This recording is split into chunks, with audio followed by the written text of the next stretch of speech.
All operators on countdown 1. Flight directors go for launch.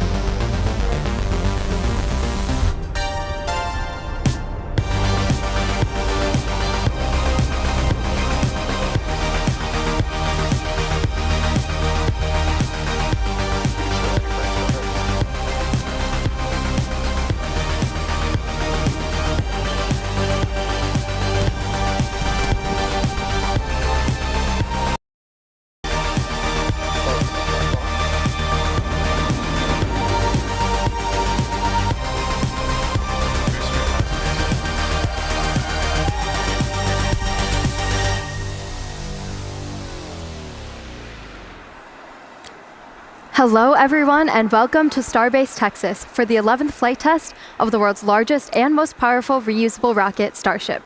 Today's flight marks our second reuse of a Super Heavy booster and what's expected to be the final launch of our second-generation vehicle. I'm Amanda Lee, a build reliability engineer here at SpaceX.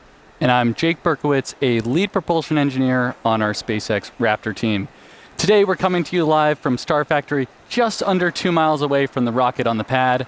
Right outside on the lawn, the crowd is starting to gather, and after liftoff, we expect that crowd to head back in to watch the rest of the launch with us and have a party. And right behind us are 3 generations of Raptor engines, the third of which we're looking to debut on the next generation of Starship.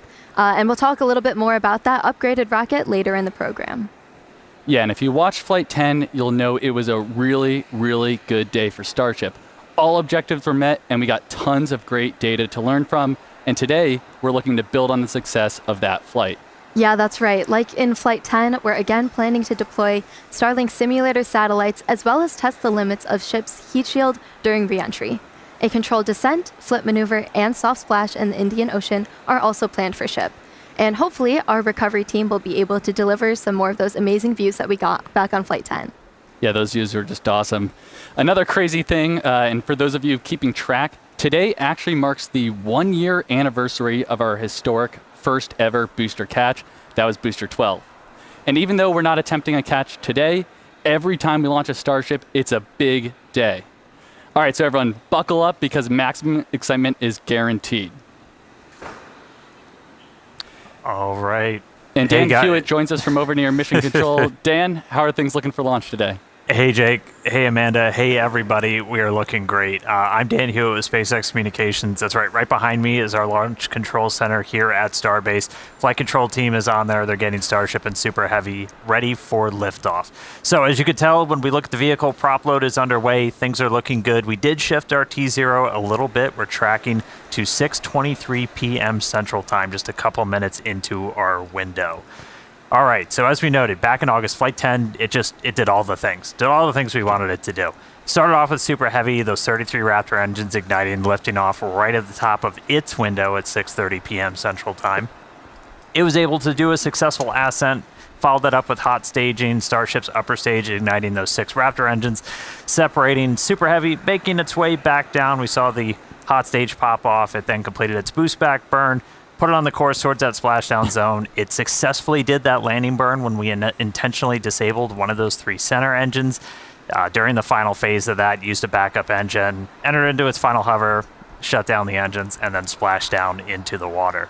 Ship, meanwhile, completed full duration ascent burn, got to its planned velocity, successfully put it on that suborbital trajectory, and then it was on to the in-space stuff. That first in-space objective was completed. 8 of those Starlink simulators were deployed. That was the first successful payload demonstration we've ever had from Starship. Each of these simulators, similar in size to the V3 Starlinks that we're going to be launching next year to add significant capacity and capability to the network. Then it was on to our second ever in-space relight of a Raptor engine. That's a key capability for when we're going to do deorbit burns on future orbital missions, and then when we're doing deep space maneuvers. Then on to the critical reentry phase, we're able to get data on the performance of that heat shield, the ship structure, push the envelope on it, using the flaps, got it down to the splashdown zone, did the landing flip, did the landing burn. Killer views from the recovery team, soft splashdown over in the Indian Ocean. We were just about 3 meters off of our target, so pretty much nailed it. It was a huge day, tons of excitement here at Starbase. Just a reminder, though, this is still the early days. I mean, we're on Flight 11 today. There's a lot more we're going to do to get the full reusability, increase our launch cadence, eventually start sending missions to the Moon and Mars. I mean, we've got thousands of launches to come. But for now, we're looking good for launch. Toss it back down to Amanda and Jake. Awesome. Thank you, Dan. Starship is the first orbital launch vehicle engineered to be fully reusable, just like a commercial airliner. In fact, to the end, we're actually reflying a Super Heavy booster for the second time today. This booster last flew on Flight 8. So let's just start with how powerful this rocket really is. When you stack Starship up against one of the world's biggest airplanes, the 747, a single Raptor engine is actually double the thrust of all 4 airplane engines put together. So that means the Super Heavy over in the pad right now, with its 33 Raptors, is equal to the power of about 64 747s. Yeah, that's just crazy, Amanda. The power this rocket generates is incredible. To be specific, it's over 16.7 million pounds of thrust. Numbers almost incomprehensible, but it's just crazy. All right, to break it down, Starship is made of two parts. First is the Super Heavy booster, which is powered by 33 of those Raptor engines that run on liquid methane and liquid oxygen. And second is the Starship upper stage, powered by 6 Raptor engines. 3 are optimized for sea level performance, and 3 are for vacuum performance with that larger nozzle extension. All right, it's the Starship second stage that will one day carry cargo, payloads, and people all the way to Mars and beyond. The Super Heavy booster is designed to launch, separate, flip, and return to the launch site where it can be caught by the chopsticks on the launch tower. However, as previously noted, we won't be attempting one of those catches today. Starship, on the other hand, re-enters the Earth's atmosphere at the conclusion of its mission, steering itself to a vertical landing or catch. And both stages are designed to return to Earth and fly again, making this the first rocket in history that will be fully reusable. Yeah, and we cannot forget that between the two vehicles is the hot stage ring, a structure made of steel that allows the ship's engines to ignite while still attached to the booster, enabling a faster and more efficient stage separation. Right now, that hot stage ring is single use, but in the future, it will be built in directly to the V3 booster forward end. And finally, the infrastructure built to support Starship is referred to as Stage 0. This includes the launch pads, tank farm, and the launch towers, which hold the chopsticks that catch the Super Heavy booster and eventually will also catch the ship. Yeah, and to get us ready for launch today, we recently conducted another static test fire, basically where we fire up the engines to mimic a launch without actually launching. You're seeing the booster on the screen right now. It's a crucial milestone to let us know we're ready to go. And then here we're seeing ship. We did this for the second time on a retrofitted mount on Pad 1. We had a full 9-second duration burn on all 6 engines. We should also note that today's launch on Pad 1 is intended to be the last launch on this pad in this configuration. As we head into the next generation Starship flight test program, we'll be modifying Pad 1 to meet the demands of our future missions. Yeah, and among many other things, we're installing a new orbital launch mount, a new flame trench system, and upgrading the chopsticks for future catches. So until that's complete, we'll be running operations from Pad 2, which will be coming online very soon. All right, let's go over to Hawthorne, where Tyler is ready to talk a little Starlink. Thank you, Jake and Amanda. My name is Tyler Lionquist, and I'm a Starlink business analyst here at SpaceX. Starlink is SpaceX's low Earth orbit, high-speed internet that's bringing connectivity both on Earth and in space. So, Starship is outfitted again today with 4 Starlink terminals, powering those incredible live shots of ship in orbit, through re-entry, and then all the way down to splashdown in the Indian Ocean. Now, we've had a couple of recent milestones that are worth celebrating. Back in September, we launched Starlink for its 300th time. And this summer, we surpassed 7 million active customers with service available across 150 countries and territories. We've come a really long way since turning on service for our first paying customer in rural Idaho 5 years ago, back in October of 2020.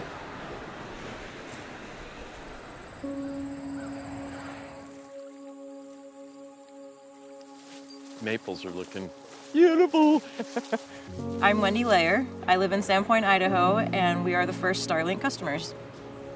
With Starlink, we didn't have to compromise on where we live due to the lack of technology. The minute they turned it on, we could stream a movie, we could video chat, we could play games on the internet without a lot of lag. I changed jobs earlier this year, so now I actually have the ability to work remote. Here's my house. Program runs on the cloud. I can send anything I want out to get prices and designs. I like to bake, so I've been able to research recipes and try new things. Good day, go for a walk. Good day for a walk. We can live very rural, and yet we are connected to anybody like in the city.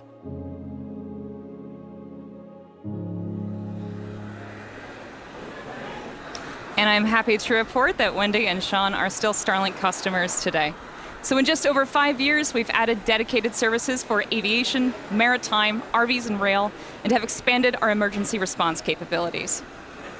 We've activated high-quality internet for millions of people, including those that live in some of the most remote places on Earth.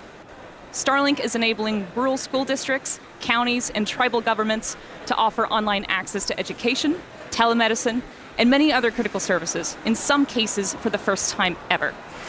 And yet, a third of the planet continues to go without access to reliable high-speed internet, so there's a lot more work for us to do. But Starlink was designed from the very beginning to meet these needs. And as each new version of Starlink comes online, the constellation's capacity and performance increases significantly. The larger V3 satellites that will deploy from Starship will bring gigabit connectivity to users and are designed to add 60 terabits per second of downlink capacity to the Starlink network. That's more than 20 times the capacity added with every V2 mini launch on the Falcon 9. And then on the cellular front, last month, SpaceX announced a deal that provides Starlink with exclusive spectrum for its next generation direct-to-cell satellites, which will be capable of providing broadband service to cell phones globally. Starlink is the largest 4G coverage provider on Earth.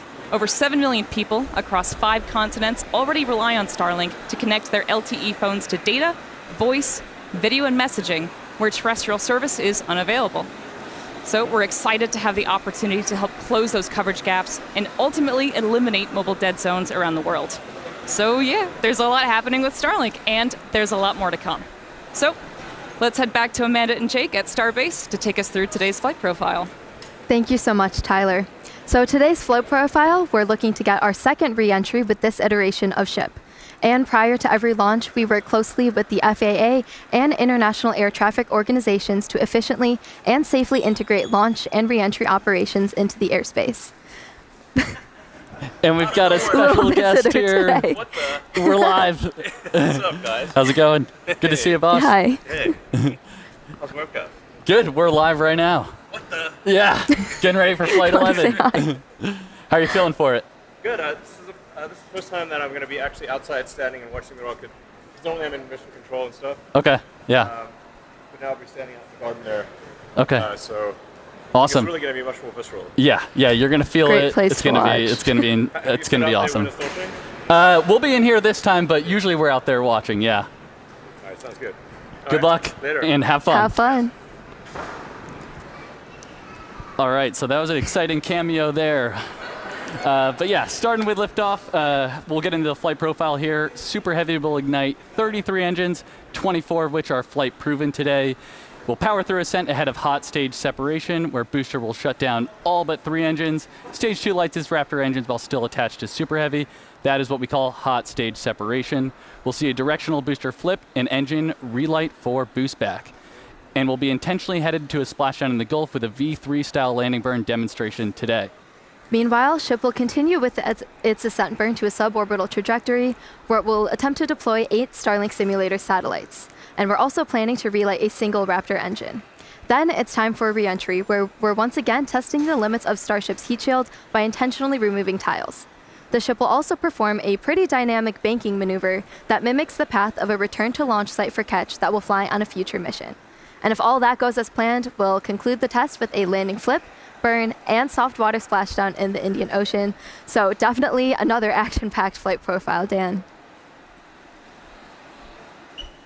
This is planned to be the final launch of this version of Starship, version number 2. Right now, we're actively building multiple next-generation V3 Starship and Super Heavy vehicles in the factory, kind of right behind us, so let's take a minute and nerd out a little bit. All right, this is going to be launching from Pad 2, which is nearing completion down here at Starbase. Both the pad and the vehicles are going to roll in really significant changes. This is building on everything we've learned from all of these flight tests to make a vehicle that we're looking to mass produce. Starting with the Starship upper stage, which is going to look pretty similar on the outside, but it's getting pretty much a complete overhaul under the hood. We're getting major design changes to its propulsion system that's going to accommodate that new version of Raptor, which puts out higher thrust. We're also getting an energy storage upgrades, tons of avionics changes, a lot of things that will enable longer duration missions. One notable thing you'll start seeing on the outside are these new docking adapters, which we'll use when we bring 2 Starships together for propellant transfer. That's a core capability of Starship that we're going to demonstrate next year. Bottom line, though, this is the Starship we're planning to use for all of our next major milestones: orbital missions, return to launch site and catch, reuse, propellant transfer, and then making our way to the moon and Mars.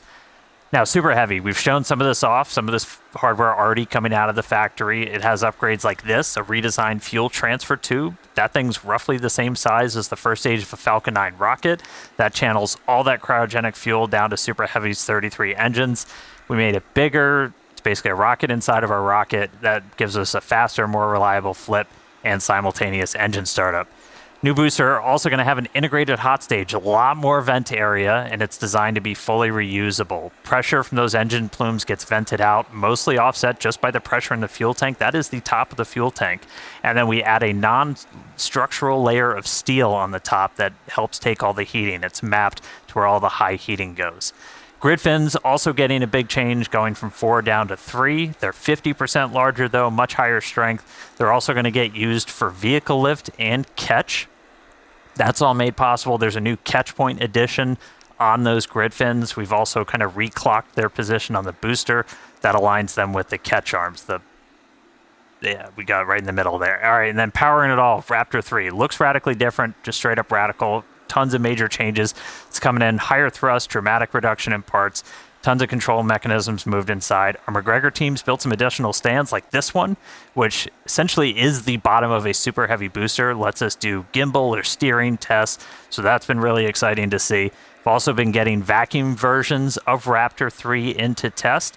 The first flight engines are already in production and are about to start acceptance testing for Flight 12. So a lot of exciting changes coming, and we're getting ready to mass produce everything, including one of the really key contributors to that rapid reusability, the heat shield tiles. Let's jump over to Tyler real quick in Hawthorne, who's got a really cool look at what's happening with tiles in Florida. Thank you, Dan. Indeed, Starship's heat shield is the linchpin to full and rapid reusability. We can't launch, land, refuel, and launch again if we have to spend months refurbishing the heat shield after every launch, like they did in the Space Shuttle program. So, in a future where Starship is flying several times a day, many, many thousands of heat shield tiles will be required. So yeah, we need to get cooking on those tiles, which is exactly what's happening inside the fully automated bakery down at the Cape. In just 3 years, tile production at the bakery has surpassed the total number of tiles produced during the 30 years of the shuttle program. To go from the raw material to a finished tile, it takes about 40 hours. And today, the bakery is producing about 1,000 tiles a day. But it's set up to produce enough tiles for 10 ships per month, which is about 7,000 tiles a day, or a tile off the line every 13 seconds. So yeah, the bakery is well on its way to providing Starship with all the tiles for missions to Mars and beyond. And for today's flight, we've made a modification to the heat shield tiles. Dan, do you mind filling us in on what's being referred to as the Crunchwrap tile? Absolutely. I always love to get to do a little show and tell. So we've got thousands of these heat shield tiles covering Starship. Now they're kind of all next to each other. There's a small gap in between all of them. You got to leave a little bit of space as that metal underneath will expand and contract. That way they don't crunch into each other and start breaking. However, that lets some of that plasma kind of seep through, and we see really high heating on the sides and then down on the metal. To help fix that, we have this, the crunch wrap that everyone has heard about. So we take essentially that's called Vulcan felt that we then wrap around. And so as these tiles are next to each other, you've got a small bit in between that's going to help offset that heating. It's just one of the ways we're continuing to iterate on this heat shield, getting towards rapid reusability. Hopefully it's going to help Starship live Moss. You know, everything is just going to get us to that end state of a fully and rapidly reusable vehicle. So pretty much the entire vehicle has those on it today. We've done this on multiple Starships previously, but this time pretty much the whole vehicle has it. So that was special for today. All right, enough heat shield tiles. Let's go quick check-in on the pad. So if you did notice, we did shift our T0 just a little bit. We're now counting down to 6:23 and 41 seconds Central Time. We shifted a little bit as we were working to finish clearing the range. We are monitoring sea and airspace, both here over the Gulf and in our splashdown location over on the Indian Ocean. We were working with the FAA, a lot of other international agencies to coordinate all of this. Good news, range is currently green. We're able to get everything out of the way that we are tracking in the Gulf. So weather status, I don't even really need to do, not a cloud in the sky, beautiful day, no probability of violation for launch at this point. We're not currently tracking any issues on the vehicle or the pad. You can see our fill levels are getting up there. We're almost completely done with our propellant loading.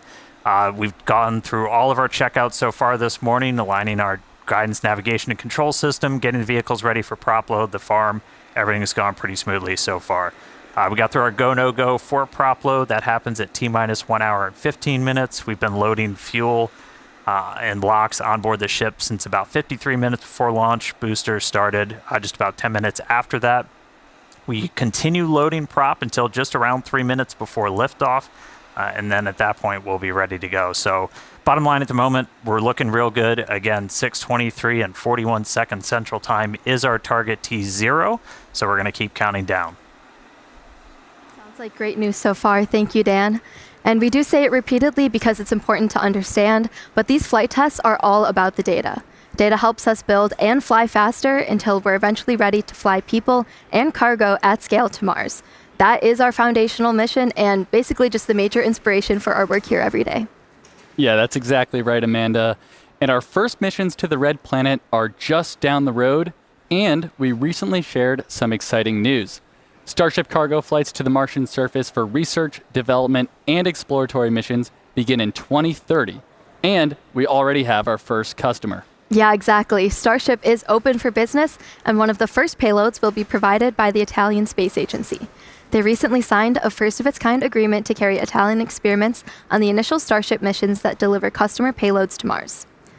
In related news, Starship cargo flights to the surface of the Moon for research, development, and exploratory missions will start in 2028.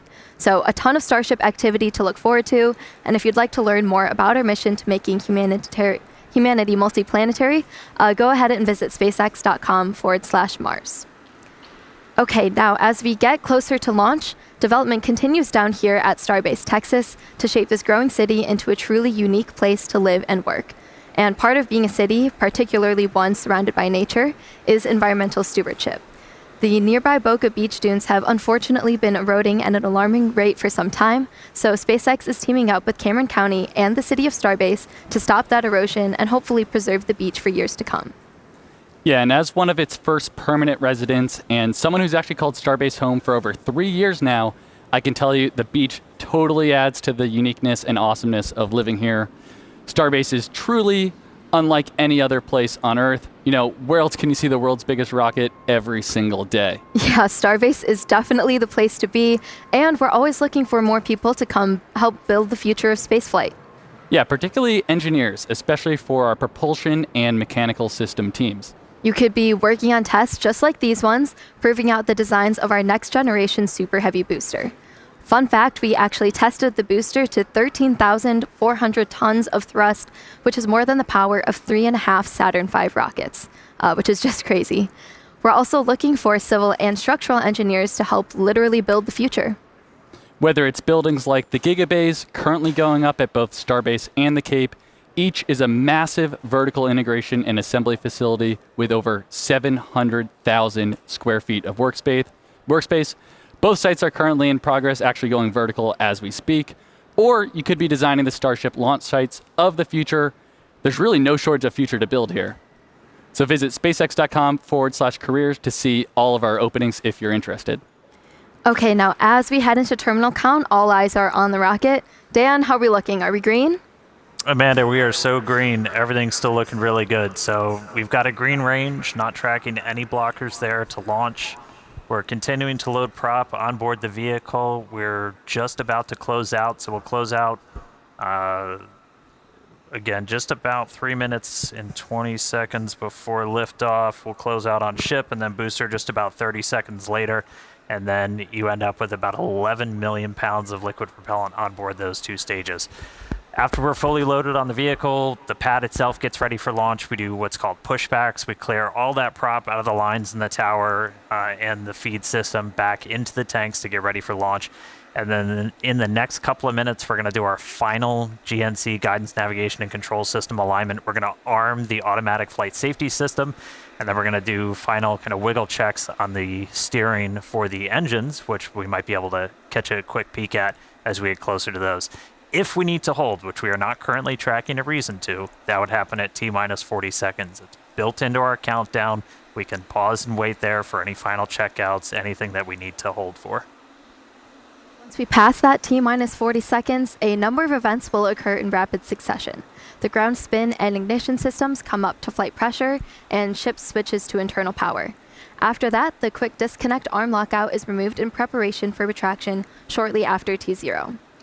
Now, once we pass T-minus 40 seconds, if any problems come up, we do still have the ability to recycle the count under certain conditions back to T-minus 40 seconds and hold there to assess what happened and then see if we can proceed again to liftoff.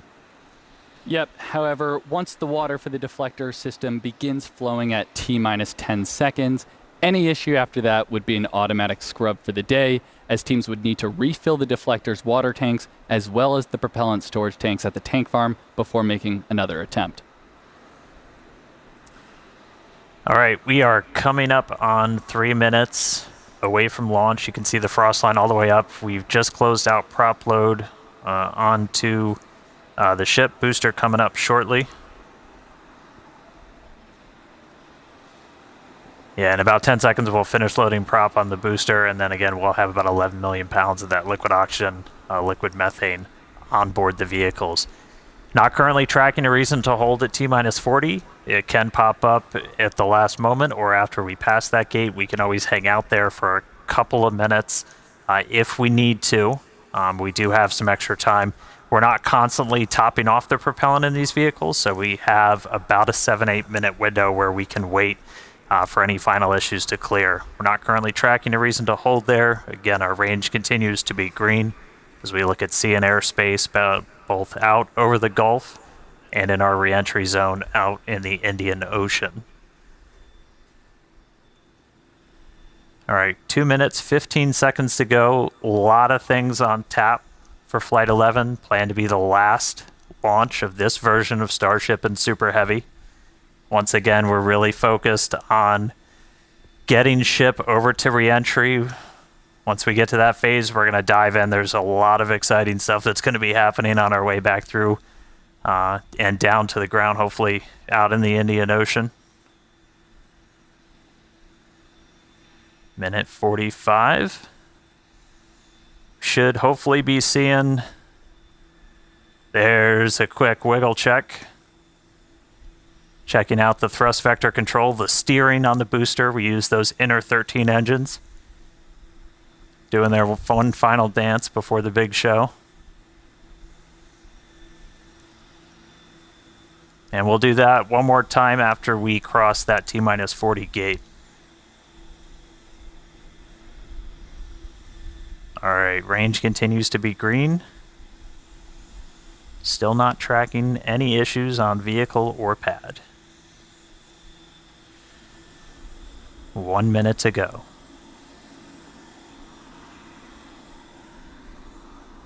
As a reminder, we can hold at T-minus 40. We're not planning to.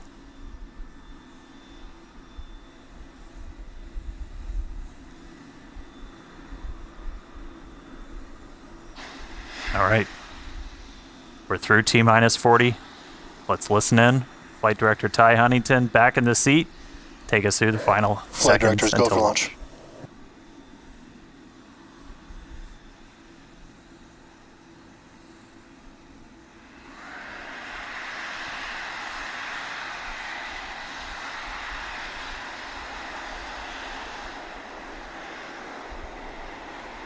T-minus 10, 9, 8, 7, 6, 5, 4, 3, 2, 1.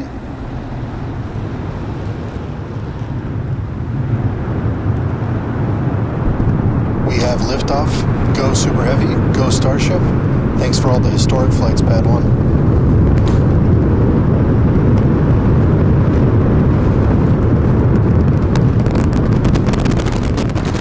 Vehicles pitching downrange. Booster Raptor chamber pressure nominal.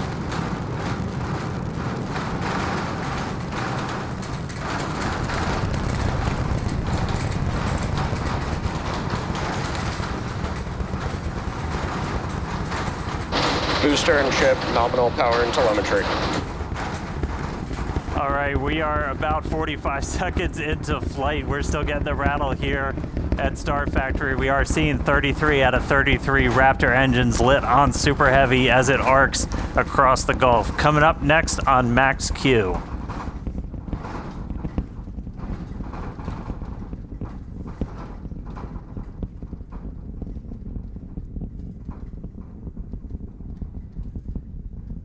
Max All right, Q. So at this point, we've passed through that period of maximum aerodynamic pressure. The next thing we're looking forward to is going to be hot staging. So we've got 33 out of 33 Raptors lit. Super Heavy makes its way uphill. Hot staging is going to be coming up in just a little over a minute. At that point, we're going to see all but 3 of those Raptor engines on Super Heavy shut down. Our version of MECO. Most engines cut off instead of main engine. And then after that, we're going to release the clamps that are currently holding Starship to that hot stage adapter. It's then going to ignite its 6 Raptor engines to push it away from Super Heavy and then start making its flight uphill. So in about 30 seconds, we're going to see the engines start to shut down on Super Heavy. You'll see them kind of shut off in separate banks until we've just got those 3 center engines that never stop running for this process, and then looking for 6 ship Raptors. All right. MECO coming up in about 10 seconds.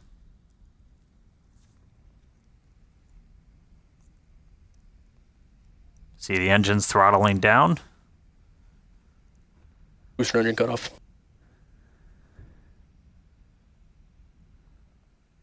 Ship ignition.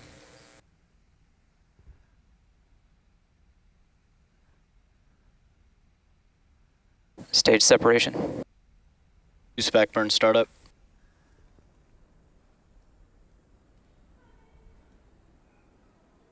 All right, successful hot staging maneuver. So we've got 12 of the 13 engines lit back up on boosters, so it's doing its boost back. Real excitingly, though, we've got 6 out of 6 Raptors lit on ship there, so it's now going to continue to make its ascent into outer space. Meanwhile, this boost back is happening. We're using those 13 engines, so everything, well, 12 out of the 13, and then we go down to 3, and then we're going to shut down for the end of boost back. That's sending Super Heavy back towards its planned splashdown zone in the Gulf. Right after we finish this boost back burn, we're also going to separate the hot stage. This will be the final time that we're doing this. All right, there's the end of the boost back burn. We should be seeing the hot stage.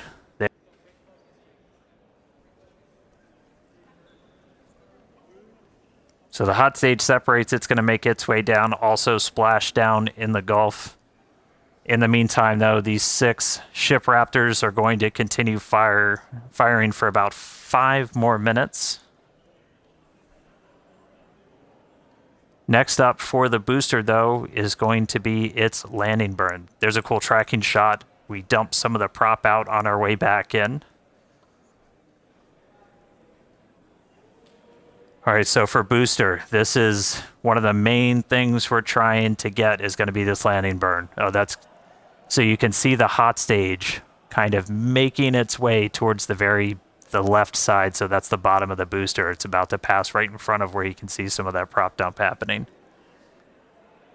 They look like they're close together, but there's a good amount of distance between them, and the hot stage will go down and splash down in the Gulf while the booster comes back for its landing burn.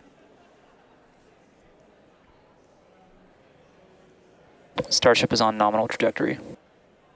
All right. Looking good on our trajectory, looking good on everything. Jake and Amanda, you guys with me down there? Yeah, definitely. The crowd is gathering over here in the office. You can definitely feel the energy in here. Great to see that booster is making its way down to the splashdown zone in the Gulf. Yeah, the shaking down here was absolutely nuts. The windows are still there, still intact. So that was pretty awesome. But yeah, booster's coming down. We're at about 30 kilometers. All right, yeah, and as we approach that landing, just like tower catches, we will be doing a 13-engine landing burn to slow down. This time it will be in a V3 configuration. And as we're starting to get into the denser part of the atmosphere, the booster is using 4 hypersonic grid fins to guide itself through atmospheric entry towards its landing site. And we're just about 20 seconds away. From landing burn start, where we'll first ignite the center 13 engines, then bring that down to 5 to slow down the booster for landing. And finally, that will come down to 3, and we'll cut all of them off while we're still about 200 meters in the air. So booster is gonna see a bit of a harder thing. Booster landing burn startup.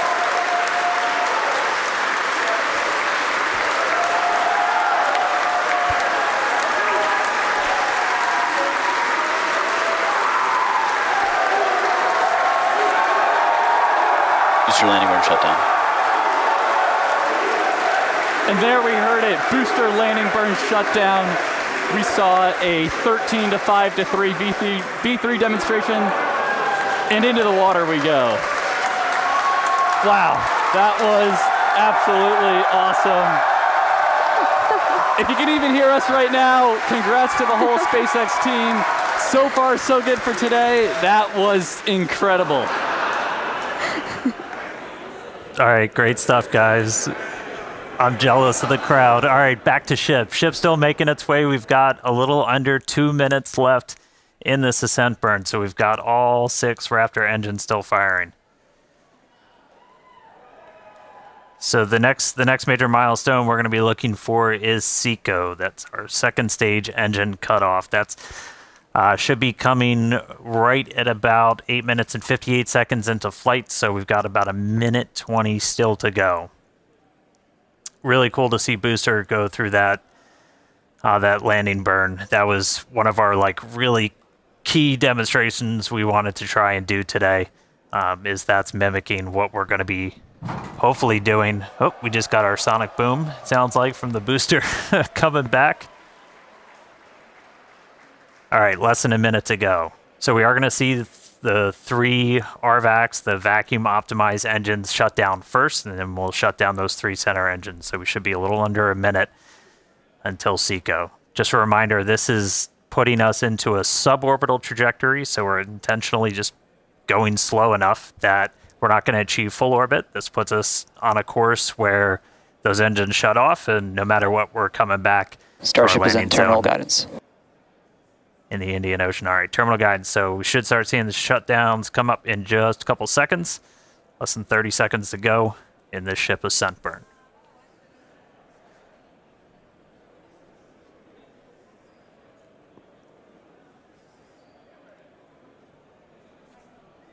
All right, RVACs have shut off. 3 more to go.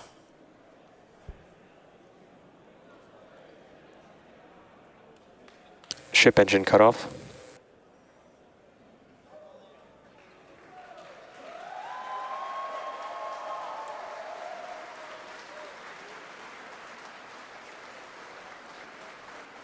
All right, all ship Raptors have shut down. Nominal orbit insertion. You just heard nominal orbital insertion, so we are on the path that we wanted to be. So we've got a ship back in space, a whole lot planned for it, lots more still to come. Great seeing Super Heavy make its way to the water, but I'm excited to see what ship can do in space. How's everybody doing down there?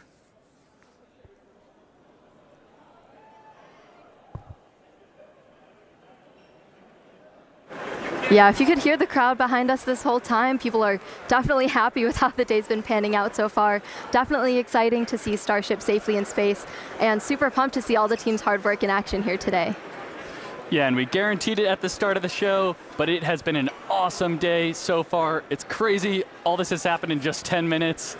All the objectives were met on the booster, including that V3 style landing burn. So now all eyes are on the ship as we get ready for our in-space objectives. But we've got a few minutes until that next milestone, so sit tight, enjoy the views, enjoy the space jams. We'll be back at T plus 16 minutes for payload deploy.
right, welcome back, everybody. If you're just now joining us, where the heck were you? But we are getting ready for payload deploy. That's going to start once we get the payload door open. That should be happening, or at least starting, within the next minute or so. It's been a really cool flight so far.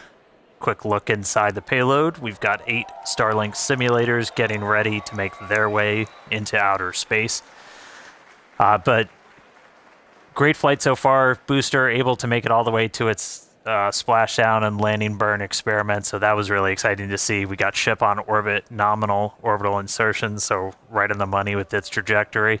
And now we're ready to start tackling a couple of in-space objectives. So next up, we are currently venting down the nose cone, essentially the payload area of Starship, as we get ready to open up this payload door. We were able to do this successfully for the very first time on our last flight, on Flight 10. Oop. Hal got ahead of me. Looks like he's opening up the payload door already.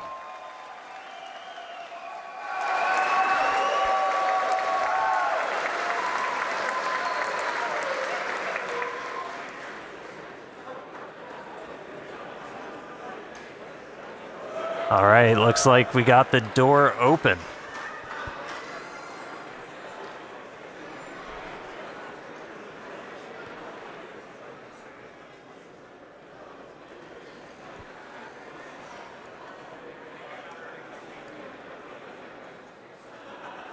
All right, so payload door is open. Next up, going to be to start deploying these Starlink simulators.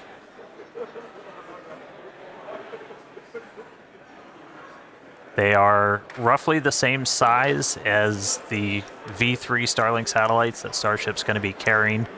That's going to add some pretty crazy capacity. We'll run through the numbers in a little bit. We were able to do this for the very first time ever on our last flight, and so this will be another test. We made a couple of tweaks to the rails for deploying this based off of what we saw last time, but excited to see these get out the door. Our next iteration of Starship's also going to have kind of a more powerful PEZ. It's going to deploy these at a little bit faster speed, but looking to see our next demonstration of this hopefully in the next couple of seconds. We should start seeing them move out the door.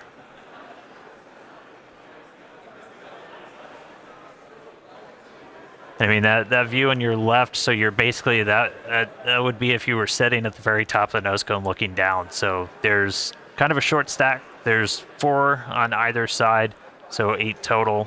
When we start flying Starlinks, for their actual deploy missions, we're going to be carrying stacks of about 60. So much larger stack once we start flying these operationally, but still doing a little bit of a short just for this payload deployed today.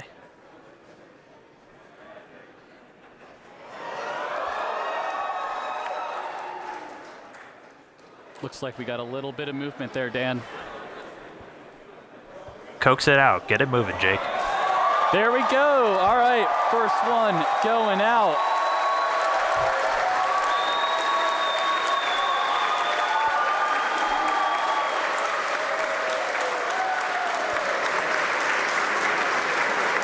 All right, first one's deployed. Getting ready for the second one here. We do a little reset back to the center position. Yeah, it takes about a minute for each one.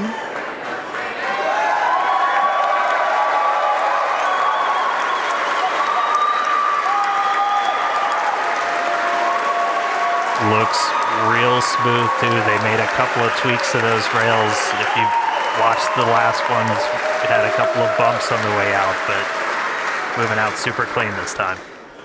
Yeah, and as noted earlier in the show, but definitely worth repeating, Starship will deploy Starlink's more advanced V3 satellites, adding 60 terabits per second of capacity to the network per launch. So that's 20 times more than each Falcon 9 launch does today. Just incredible.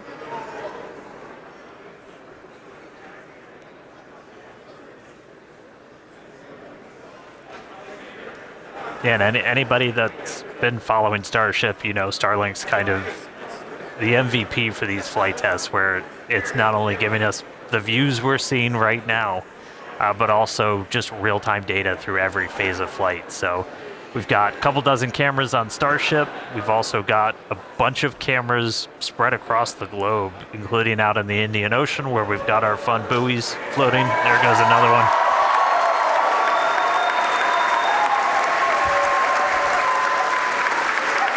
And I mean, we're using Starlink to bring all of this together. It's our drone shots you see here from our great team down here at Starbase, all connected. So Starlink not only giving us cool views off the planet, but also on the planet, help bring everybody along for all these Starship flights.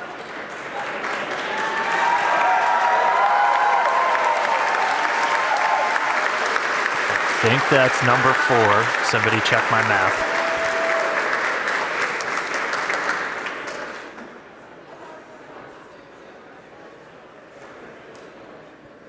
Yeah, we've got 4 Starlink terminals on the outside of Starship. It uses that to talk to the constellation.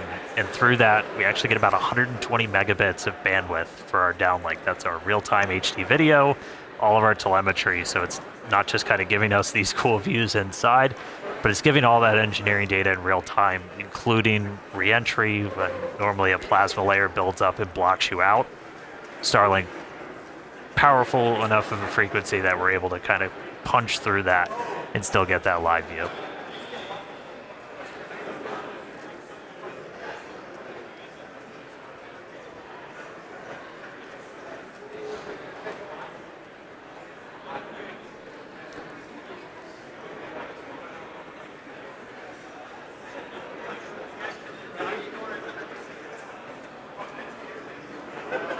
All right, next one out the door. There we go.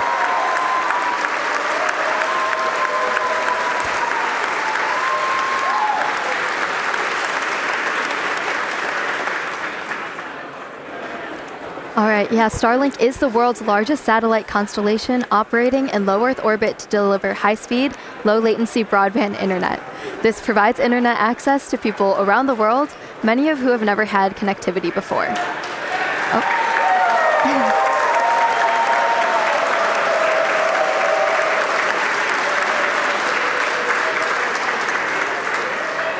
Right. Today, Starlink serves more than 150 countries, territories, and other markets with over 7 million active customers and counting. To meet the global growing demand for high-speed internet, SpaceX expanded its factory over in Bastrop, Texas, which is just outside of Austin, and also introduced Starlink Mini, as well as an upgraded version of the Starlink Standard Kit. Yeah, and one thing to note about this satellite deploy is that they will be following the same suborbital trajectory of the ship. So these dummy sats will not be going in orbit. We do expect them to burn up on re-entry.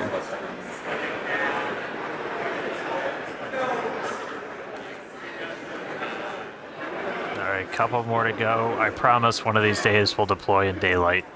But we're basically trading deploy in the dark so we get those re-entry views for the daytime.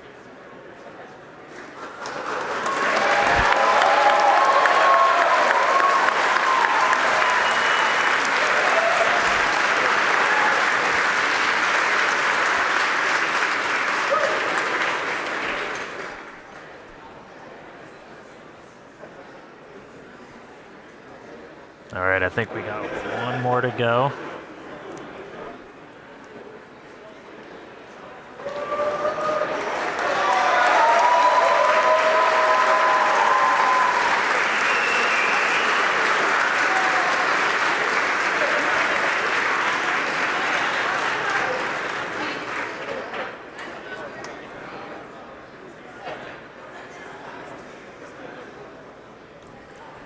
All right, now with payload deploy complete, Starship will now close its payload door and continue to coast around Earth to the Indian Ocean.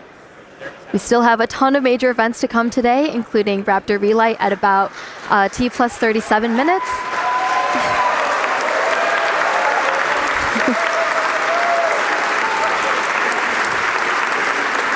That will be followed by atmospheric reentry and splashdown. So with that, we're going to go on another quick coast. Yeah, if you can hear us.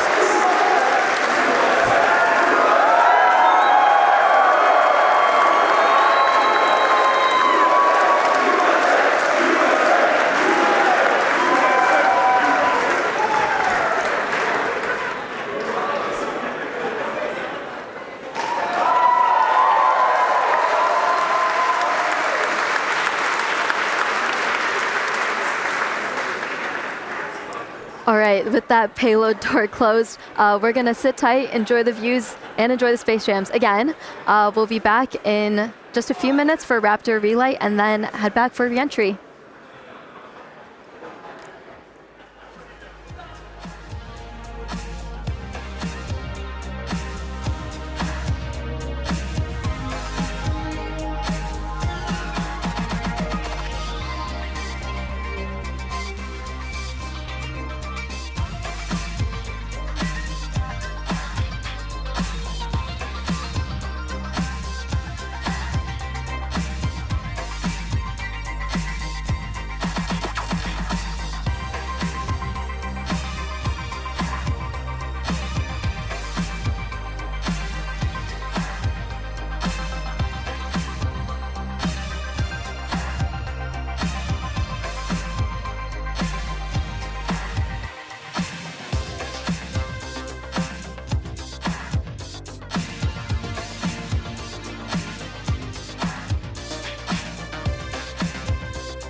right, welcome back everyone. If you're just joining us, you did miss some exciting stuff because Starship successfully deployed its second ever payload, 8 Starlink simulator satellites.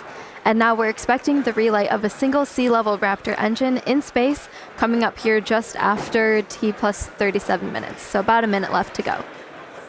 Yep, just a little while. I think we're tracking to 37 in around 49 seconds or so. So we should be just about a minute and a half where, again, as Amanda just said, we're going to relight one of those center engines. This will be the third time that we've tried this.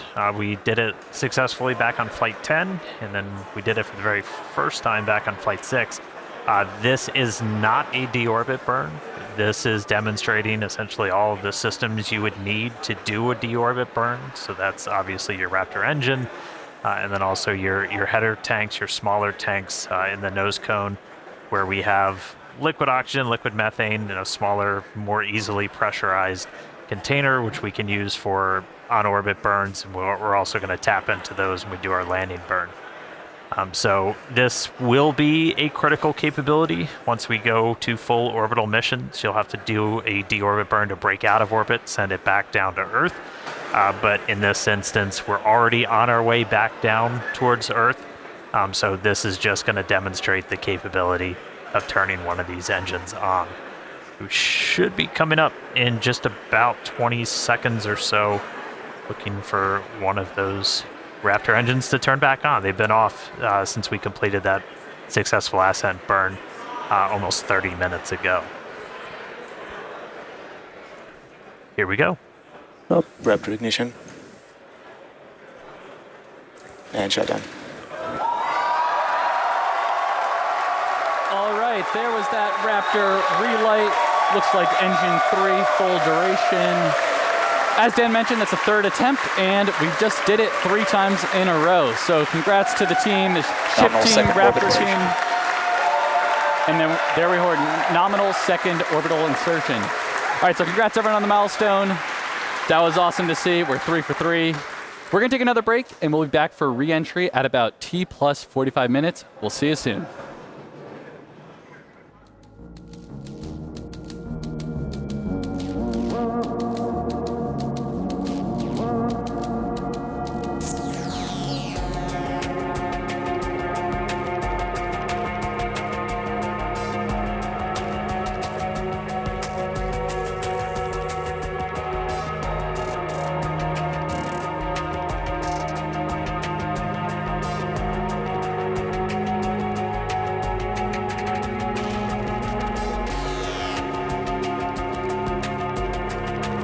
Starship is slewing for entry.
Starship is approaching entry interface.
Ship is starting entry, good attitude. All right, welcome back, everyone. The ship is currently re-entering Earth's atmosphere. As a reminder, we don't plan to recover the spacecraft today, but rapid and reliable reusability is the ultimate goal. Yeah, the light show has already begun. You can see plasma starting to build on the windward side of the rocket there. And, re-entry is a critical phase of flight, and we need information on how the ship systems perform. Re-entry is also extremely demanding portion of flight because we need the ship to scrub off all of the energy we used to launch the rocket. So remember the 33 engines plus the 6 engines on ship that we used to get up into space, we now are using aerobraking essentially to scrub off all that energy. And of course, Starlink is a big part of this, giving us the views we have right now, and also letting us gather as much data as possible, which again is really the main reason why we do these flights.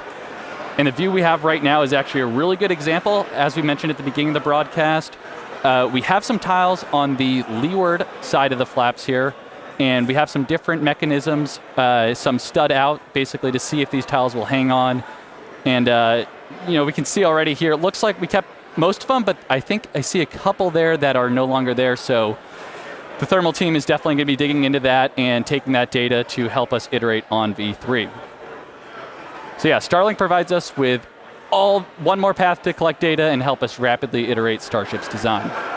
And if the ship does manage to make it all the way to re-entry, we'll collect valuable data on the spacecraft flying through the Earth's atmosphere at hypersonic speeds, or more than 5 times the speed of sound. Re-entry is typically a portion of flight where we don't have communications with spacecraft because it's re-entering at or around orbital velocity, which is roughly 8 kilometers per second or 5 miles per second. At those insanely high speeds, the spacecraft moving through the atmosphere creates a plasma field around the vehicle. Yeah, and that blanket of plasma distorts communication frequencies, so it's not uncommon to experience brief blackouts in communication. All right, so big picture here, Starship is designed to land on Mars where there are no runways or other humans to help out. So that means we need to do a propulsive landing instead of a more traditional means like parachutes, which is what our Dragon spacecraft uses, or a runway like the Space Shuttle. Propulsive landing enables more rapid reusability. Now, as the ship makes its way back to Earth, we should start hearing some callouts when we hear entry max heating and entry max Q. That means the ship has made it through the maximum heating and aerodynamic loads it will experience as it returns. So if it makes it through all of those, that's a pretty good sign that we're doing well. Yeah, and we heard flaps have control of the vehicle now. Okay, there's a great shot there. You're starting to see the plasma build up.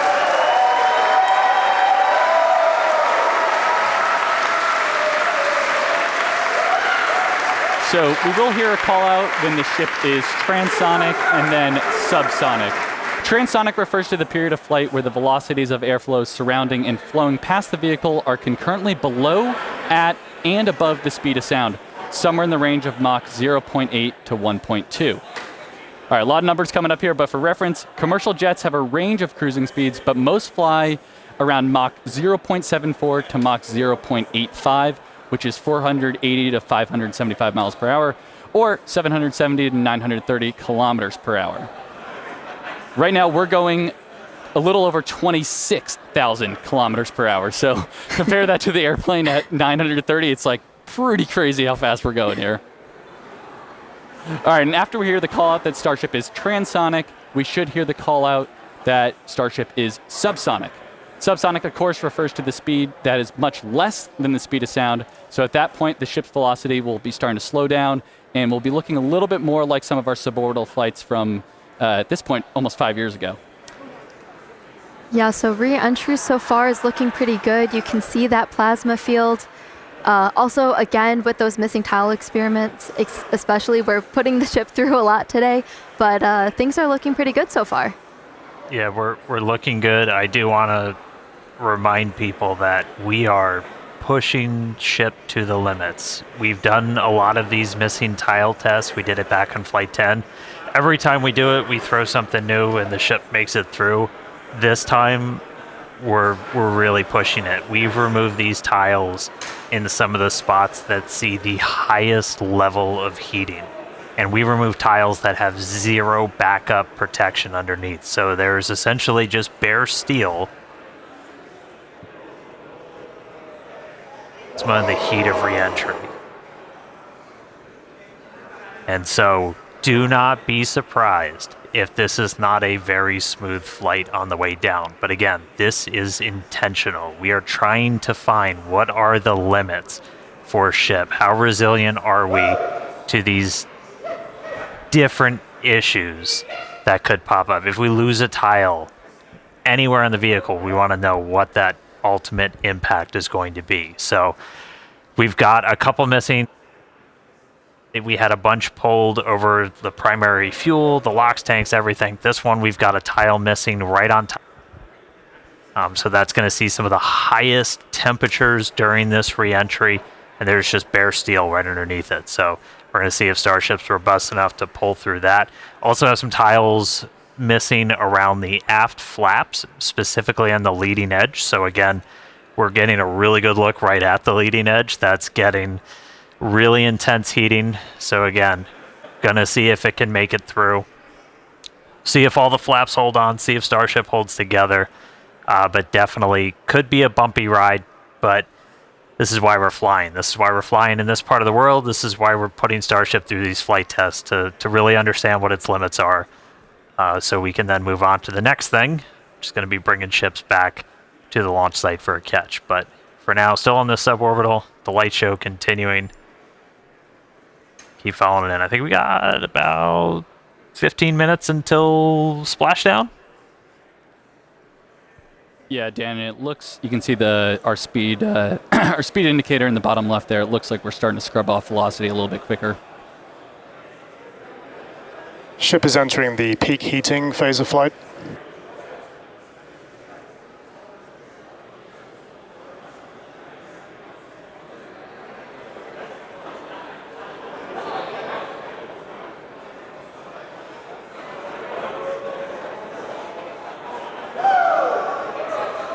Looks like we can see some clouds down there as we pass through 70 kilometers altitude.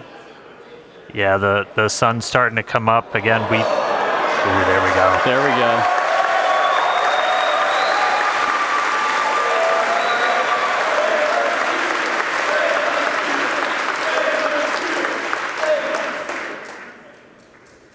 Skirt is intact so far this time. If you watched Flight 10, you saw we entered with a little bit missing.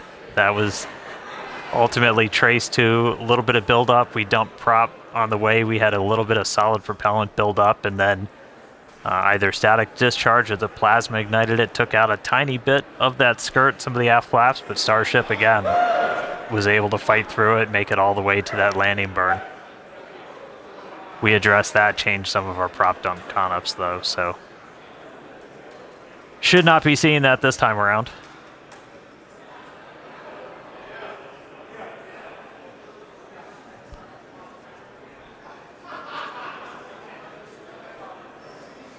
And as a reminder, in addition to these missing tile tests, we're doing kind of a unique flight on the way in. It's going to do what we call a banking maneuver. So while we're still going supersonic and even hypersonic, we're doing kind of a banking turn.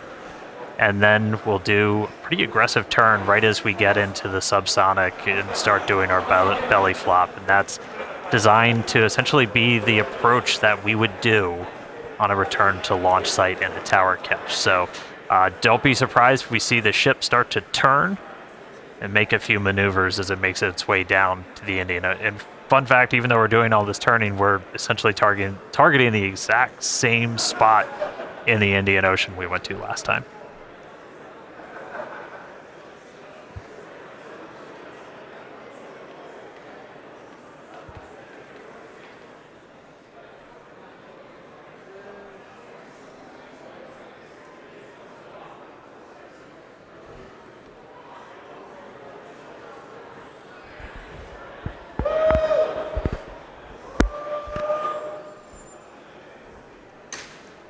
All right, just about 12 minutes to go. Still looking good. That gives a pretty good view of those aft flaps where, again, on the leading edge, I think it might be on the one on the other side, we had some tiles removed with no backups behind it. So again, we're really trying to stress some of the most sensitive areas around Starship, where basically if you lose a tile, it's the worst possible spot. And if we're able to make it through this, then that tells us quite a bit about just how resilient this vehicle is.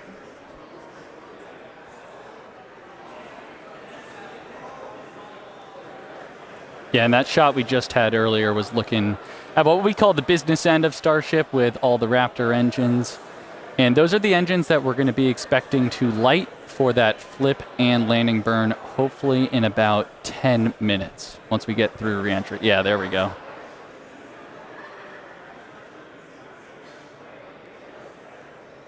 Yeah, looking at E3, that's the one we did the relight on. So it's 2 for 2 so far. We'll see if it can go 3 for 3. Yeah.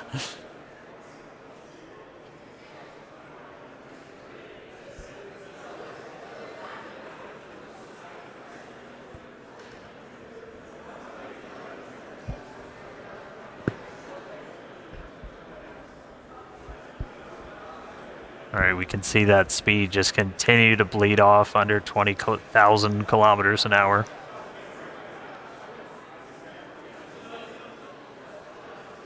Ship still holding together.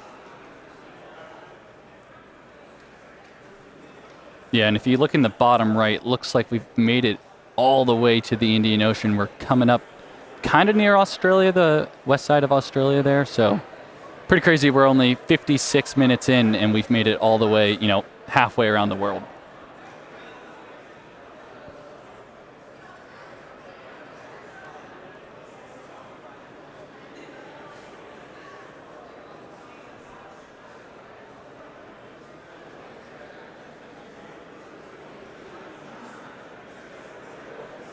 It's actually a good demonstration of a future capability we hope to have on Starship, where we will do point-to-point transport on Earth.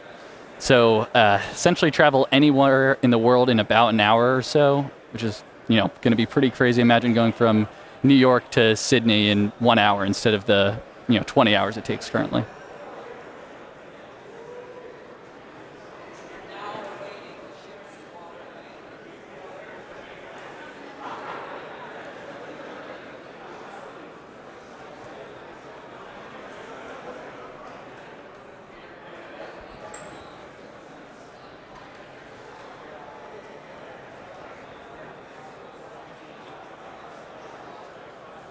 And a reminder, so this camera is, we see some of the heat rate picking up a little bit.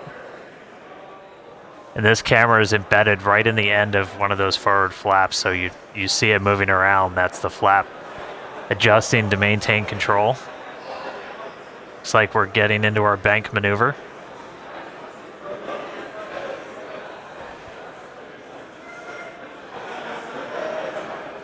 Now power sliding through the atmosphere. External temperatures are coming down.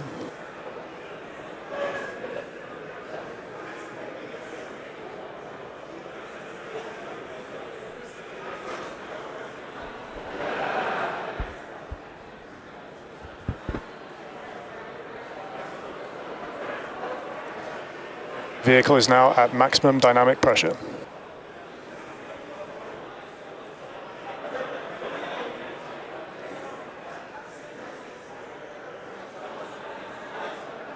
All right, that was basically our reverse max Q, so most aerodynamic stress that it's going to see during reentry, we just passed through it. So we're past that, we're past peak heating. Ship's still holding together.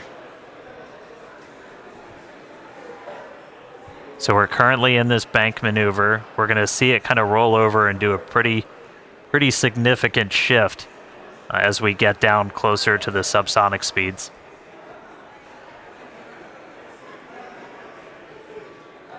Yeah, and that bank maneuver that Dan's mentioning is all in part of us to learn about the guidance, navigation, and control for return to launch site missions. So in the near future, we're hoping to return the ship back to the same pad we just took off on 59 minutes ago, and we've got to do some of these pretty dynamic bankings to make that trajectory work out.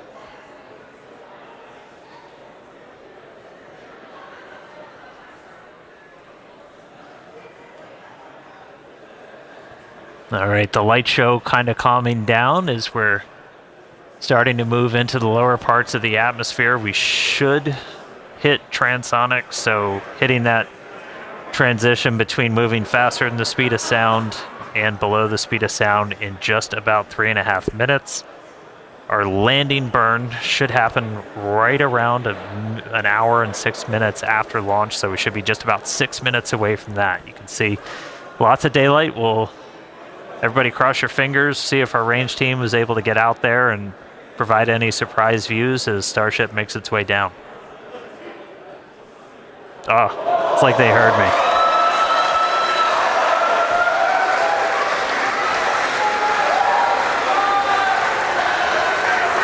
Ready and waiting, let's go. Dan, you just spoke that view into existence there.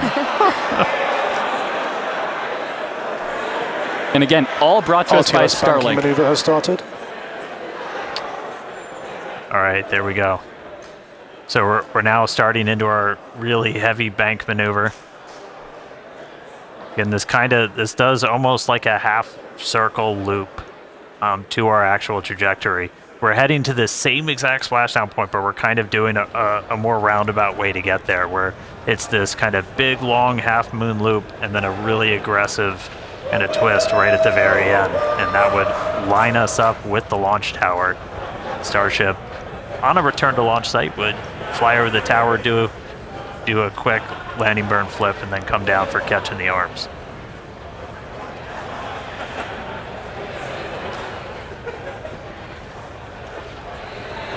How about that S38 decal there staying strong on that view we just had? Good to see the numbers back on. Yeah. All right, should be hitting transonic in about 2.5 minutes. Landing flip coming up in about 4. Pretty clouds there in the Indian Ocean today. Again, yeah, we changed our launch times. We launch in the evening now, so we get these daytime views down in the Indian Ocean. One of the things we're really looking for, the reason we have the drone, other than, yeah, that looks really cool, is we're able to kind of see the ship. We can only see so much from these cameras. You can't see like the vast majority of the heat shield. So we throw these buoys out there. We've got there's... You spoke it again, Dan. There it is. They're playing with me in the control room. All right. But we have these buoys out there. We have these drones that we're trying to see externally how the heat shield held up. Everybody saw from Flight 10 it had a little bit of a paint job, a little bit of a reddish hue. That was from those metallic tiles that we had tested, kind of oxidizing really rapidly in that plasma and then spreading those little oxide particles all over the heat shield. No metal tiles on this flight, so not expecting to see that. Dynamic pressure is coming down.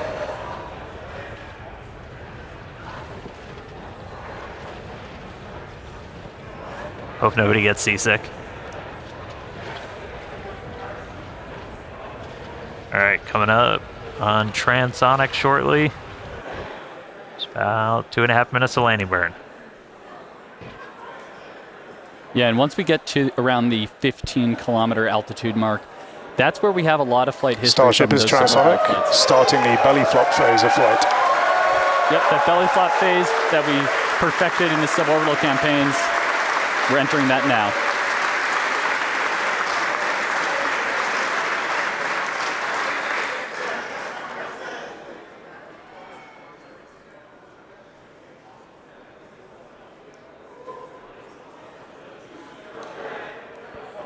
Right, starting to get those Raptors ready. Should be 2 minutes away from landing burn. Again, we're going to do a flip.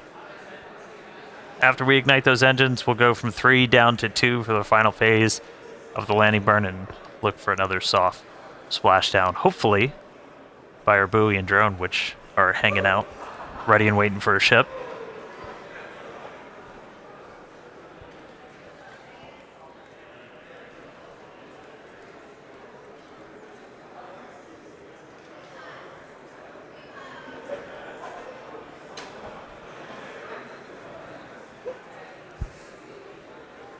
Seeing all 3 center engines have entered the chill phase.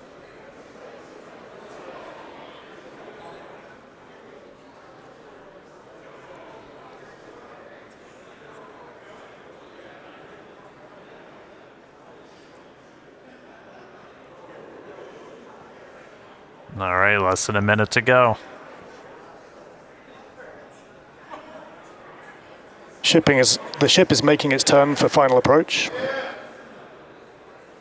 And here's this kind of aggressive final turn that would essentially position it so it's right behind the launch and catch tower.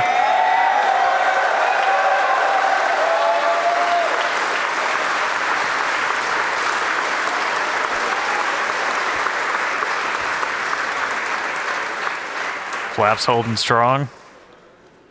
Landing burn in just under 20 seconds.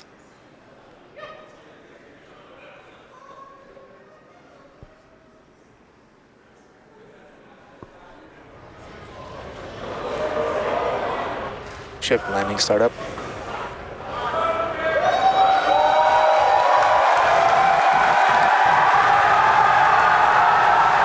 There's our landing burn.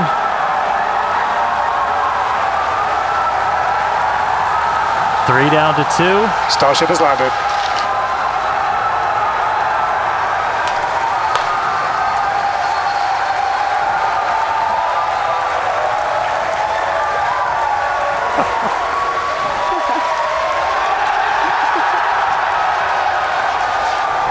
As we said, we're not planning on recovering the ship today. Hey, welcome back to Earth, Starship.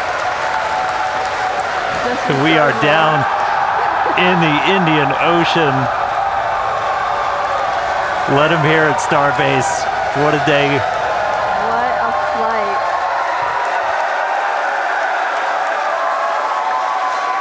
Oh. All right. welcome back to Earth ship. What a day. A whole lot more to go through. As you just saw, everybody here at Starbase pretty hyped. Hey, Tyler, out of Hawthorne, how's everybody holding up? Thank you, Dan. We had a fantastic time watching. It was another exciting Starship flight test in the books, and we hope that you enjoyed those Starlink views too. So congratulations to the team at Starbase and everyone here and around the company. So many employees contribute to the Starship program as we continue to iterate and make progress towards a multi-planetary future. So that wraps it up for us here in Hawthorne. Thank you for tuning in, and back to you guys. Yeah, what an incredible launch today. We had successful liftoff. Booster completed its objective, successfully splashed down over in the Gulf. Obviously, we saw another amazing Starlink deploy as well from ship. Yeah, we made it through that re-entry, testing all the different experience. We had missing tiles, gave us quite the light show. We had that Raptor relight 3 for 3. That was ahead of re-entry, of course. And then that awesome splashdown that we just saw, including that dynamic banking maneuver to simulate RTLS when we returned to the launch site. So yeah, we promised maximum excitement, and Starship delivered. Definitely. Congrats to all our teammates at SpaceX and to everyone who's supporting the Starship program. And thank you to all our future customers for your support. We'd also like to thank the fine people of Cameron County, including the residents of its newest city, Starbase, as well as the Coast Guard, the Federal Aviation Administration, the Government of Mexico, and the Australian Space Agency. Yeah, be sure to follow SpaceX on X for updates and about more of the exciting views we didn't get to feature on today's broadcast. And if you're interested in more launch coverage just like this, head over to spacex.com/launches for the most up-to-date information.